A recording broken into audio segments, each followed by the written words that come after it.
방문 중에 정진석 의원이랑 좀 설전이 있었는데요. 그거 관련된 입장도 좀 있습니다. 설전이라 표현하기보다는 하필이면 제가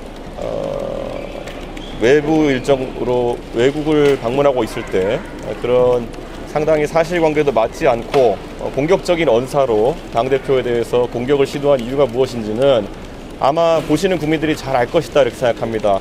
애초에 정진석 부의장이 적시하신 내용은 그 자체가 허위입니다. 애초에 저희 방문단은 지금 저희 외교부 실무자들이 다수 동행한 일정입니다. 그렇기 때문에 정부 측이나 대통령실과 상의가 없이 저희가 갈 수도 없는 일정인데도 어느 유튜브 방송에서는 할 법한 이야기를 대한민국의 국회 부의장이 말씀하셨다는 것은 첫째로는 악의가 있거나 아니면 둘째로는 굉장히 정보의 어두운 상황이었거나 이 둘 중 하나일 것입니다. 그에 대해서 명확한 입장 표명을 하셔야 될 것입니다. 그리고 저는 또 한 가지, 제가 우크라이나를 가는 것 대신에 연찬회를 마련하는 등 여러 가지 일정을 해야 된다고 말씀하셨는데 최고위원회의에 참석하신 모든 분은 알겠지만은 저는 선거 끝나기 2주 전부터 선거 끝나면 연찬회를 통해서 당내 의견을 수렴하는 과정을 거쳐서 이렇게 당이 결속을 다져야 된다는 말을 해왔습니다. 그리고 심지어는 혁신위를 의결하는 날에도 저는 연찬회 개최 일정을 잡자는 주장을 했고, 권성동 원내대표께서 이 부분은 원내지도부가 맡아서 할 테니 원내지도부에 일임해달라는 말씀하셔서 저희는 원내지도부에 일임하고 우크라이나로 간 것입니다. 사실 당내 어른이라고 한다면은 그런 전후관계라는 걸 파악하고 내지를 수 있는 것인데, 이거는 그런 어떤 의도나 그런 어떤 진정성보다는 어떻게든 이 상황에서 분란을 일으키자는 목적이 강했던 것으로 보이기 때문에 저는 그 자체에 대해 가지고 심각한 문제의식을 가지고 있습니다.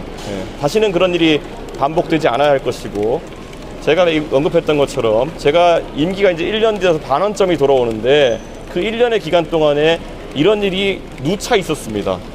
그렇기 때문에 그런 부분은 좀 자제해 주시길, 꼭 정진석 부의장님께 말씀드린 것도 아니고 다들 좀 지금 상황에 자기 정치 좀 하지 말았으면 좋겠습니다. 자기 정치 왜 그렇게 하면서 티내고 싶어 하는지 모르겠고, 또 언론에서 이것을 당권 싸움으로 절대 치부하지 않았으면 좋겠습니다. 정진석 부의장은 당권 주자가 아닙니다. 질문 혹시 있으면 말씀해 주시죠. 질문 더 있으실까요?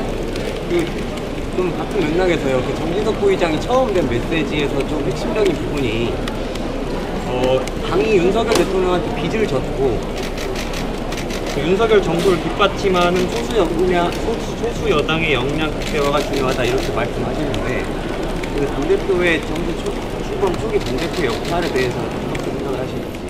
저는 지난 1년 동안에 선거를 진두지휘하면서 당대표로서 역할을 했고, 그것의 성과에 대해 가지고는 선거 결과가 증명한다라고 생각합니다. 다른 이견이 있다면은 그 이견은 소수 의견일 것이고, 그리고 제가 여당 대표로서 어떤 역할을 하는지에 대해서는 지금부터 제가 혁신위도 이야기하고, 민주당보다 한 발짝 앞서서 혁신을 하겠다고 하고, 그것에 대한 국민들의 평가가 좋은 상황 속에서 혁신위의 위원장으로 선임된, 누가 봐도 공명정대하기로 이름난 최재형 위원장을 소위 이준석계로 몰아붙이면서 이런 식으로 정치적 공격을 가하는 것은 적어도 여당 소속의 저 국회부의장이 해서는 안 될 추태에 가깝다, 저는 이런 생각을 합니다. 어떻게 당내 소속 의원, 당내 소속 최고위원, 당 대표를 저격해가면서 자기 입지를 세우려고 하는 사람이 당을 대표하는 어른일 수 있겠습니까?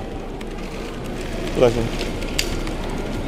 오늘 기사에 따르면 민들레라는 작성대 그런 개입도 생긴다고 하는데 개파 갈등 재현되는 거 아니냐는 의견이에요.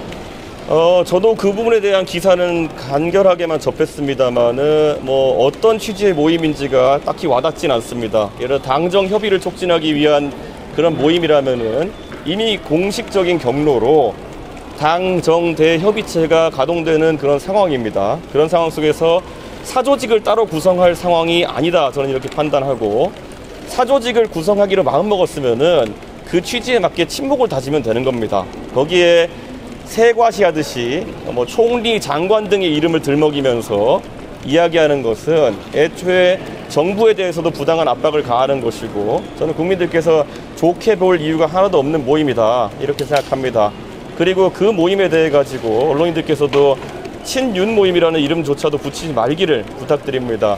친박, 진박 논란을 통해 가지고 정권을 잃어버렸던 우리 지지자들과 국민들께는 상당한 상처를 주는 발언입니다. 그 모임에 참여하시는 분들도 단순 친목 모임임을 선포하시고 뭐 공부 모임이라면 무엇을 공부할지 모르겠지만은 정부 측 관계자를 끌어들이진 않았으면 좋겠습니다. 저는 사실 윤석열 정부를 뒷받침하기 위해서 여당 대표도 많은 노력을 하지만 윤석열 대통령의 철학은 너무나도 간명하고 그리고 또 정확하기 때문에 철학을 딱히 공부한다기보다는 저는 완벽하게 이해했다고 생각합니다. 자유와 창의를 강조하고 무엇보다도 책임을 지는 정치를 강조하는 윤석열 정부의 철학에 맞게 각자가 가격에서 행동하면 될 것이지 굳이 그것을 무리지어서 할 필요는 없다 이런 생각을 합니다.